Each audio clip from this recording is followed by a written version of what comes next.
Welcome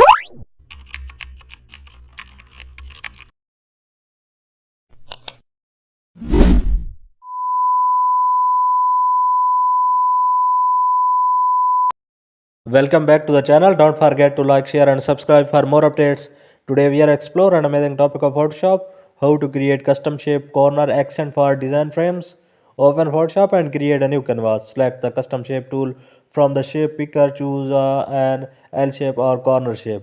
Draw the shape in the top left corner. Choose fill color to white. Also lower opacity to around 60%. Now duplicate the shape using Ctrl plus G. Flip it horizontally using edit transform. Flip horizontal. Place it in the top right corner. Now duplicate again and flip vertically. Place shape in remaining corners. Select all corner shapes. Align them properly. Also add a photo or text in the center. Zoom out and preview. Frame looks modern in Photoshop. Thanks for watching.